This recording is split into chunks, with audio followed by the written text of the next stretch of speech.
En 2018, en Argentina se discutía en el Parlamento la Ley de Interrupción Voluntaria del Embarazo.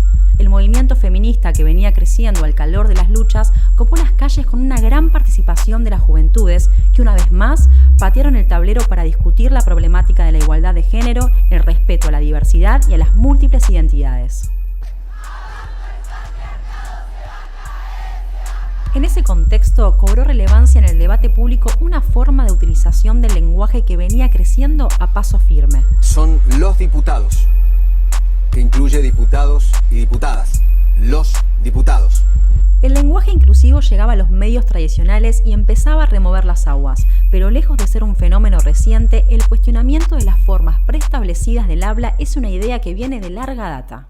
La Real Academia Española rechaza, por si no había sido clara todavía la institución, la utilización del lenguaje inclusivo. ¿Quién dice lo que se puede decir y lo que en una lengua determinada? Somos feministas. Estamos a favor del aborto legal. Queremos a favor del aborto legal. Usamos lenguaje inclusivo. Para mí ser no binario es ser una revolución desde el cuerpo. No, si me vas a hablar en idioma inclusivo, me levanto y me voy. El lenguaje inclusivo se entiende, molesta, que es otra cosa. El lenguaje es nuestra matriz de decodificación de la realidad, la base del pensamiento, la cultura y la forma de vincularnos con el entorno. Es lo que nos hace humanos.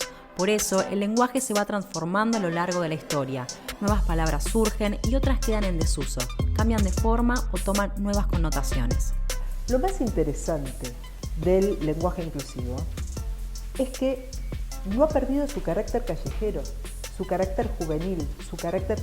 Ese es el aspecto que me parece que es relevante. Por eso no es comparable por ahí con lo que pasa en otras lenguas, porque no necesariamente en otras sociedades ha tenido esa expresión lingüística el valor de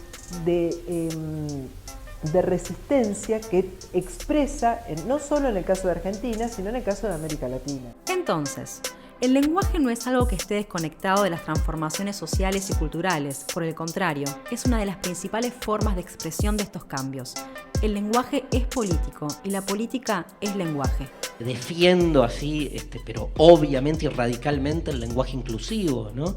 Porque entiendo que es una manera de plantear una resistencia política en el lugar donde más se construye sentido común, que es en el lenguaje.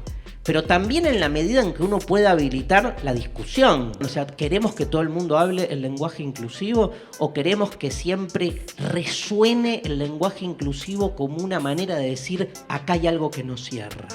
En el idioma español, el segundo más hablado del mundo, la idea del lenguaje como expresión de las formas de opresión sobre las mujeres y disidencias tiene su origen con el crecimiento de los movimientos feministas durante la segunda mitad del siglo XX. Yo creo que a partir del Ni Una Menos pudimos ver cuál era nuestra agenda cotidiana y qué era lo que pasaba. Y entre esos temas está el nombrarnos, digamos, de qué manera nosotras nos nombramos y permitimos que el mundo nos nombre.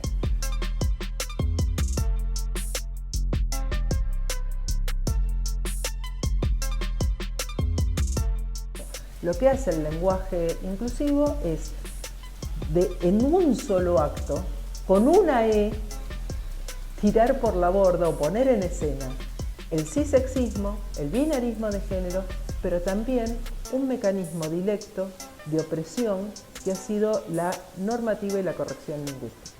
¿El lenguaje inclusivo es un fenómeno local o se da también en otros países de habla hispana? ¿Qué pasa en otros idiomas? Todo esto lo vamos a ver en el próximo episodio.